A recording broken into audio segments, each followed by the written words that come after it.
In the Apollo mission, an important dividend for science will be samples of the moon's surface. We have sent machines to photograph and probe the moon's surface, and they were highly complex engineering feats.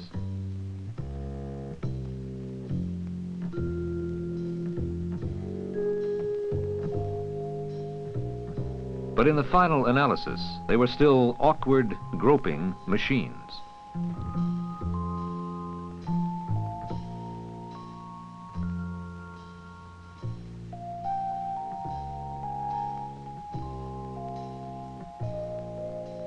By actually going to the moon, selecting and gathering lunar materials, and returning them to scientists on Earth, man in space will make a very special contribution to our basic knowledge of the solar system.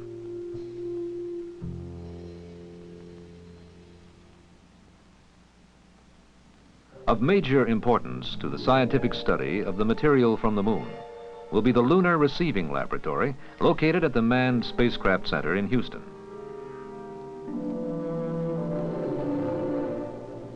This laboratory will dominate our attention immediately following man's flight to the moon.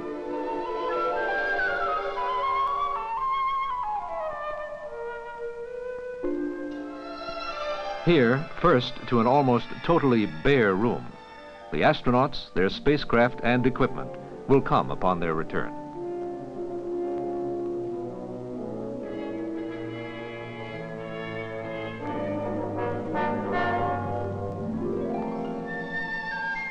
Here, investigation of the lunar materials will begin.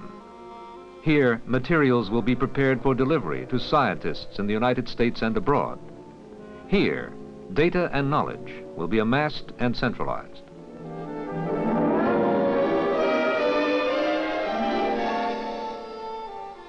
But a first and major concern is for safety, a consideration which led to a unique design and construction.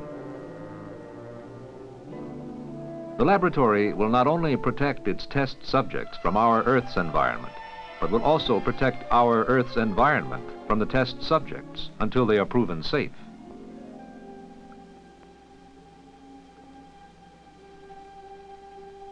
For example, in these quarters, the astronauts will endure several weeks of confinement and quarantine. The objective is to make certain they have brought nothing back from the moon which would contaminate the Earth, an extremely remote possibility. Their time, however, will scarcely be wasted. They will submit to extensive physical examinations and begin the historic reports on their flight to the moon.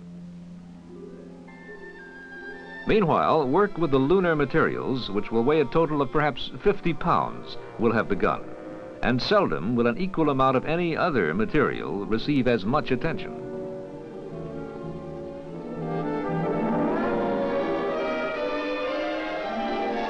Collected with geologic hand tools, designed especially for use on the lunar surface,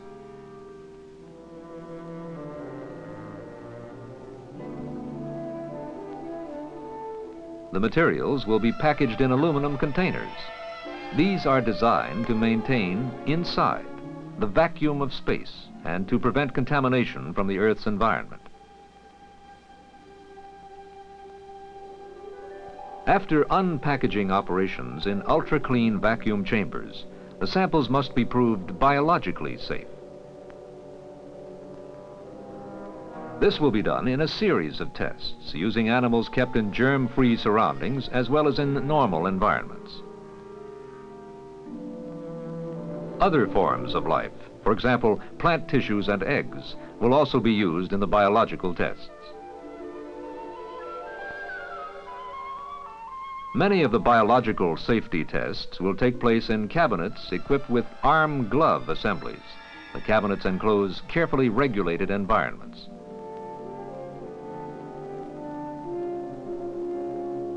Meanwhile, the scientific work will have already begun. As soon as the material samples are received, sorted, and classified, scientists begin preliminary investigations. They will study the physical, chemical, and mineralogical properties.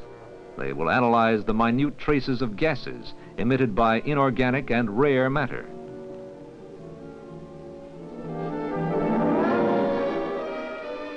and by possible organic matter.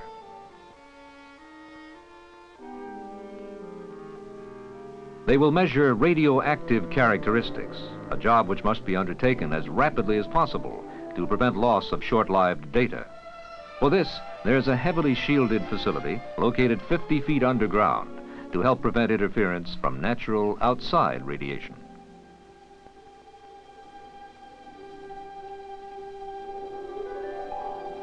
In many ways, the Lunar Receiving Laboratory will serve as a major tool for the scientific investigations of material from the moon. But the work here is only the beginning. Once preliminary investigations have been completed and samples have been classified and prepared for delivery, they will be distributed to more than 100 scientists. In laboratories throughout this country, in Europe, in Canada, in Japan, answers to basic questions of science will begin to come forth.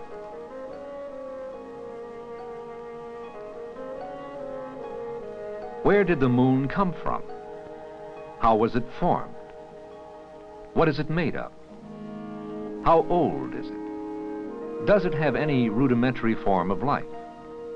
These and many others. It has been said, in fact, that scientists can do generations of work with the samples from a single mission. At the same time, brand new questions of basic importance will be raised. And these new questions will be just as significant as the answers, because in knowing what to ask, we will know how to plan our future exploration of space.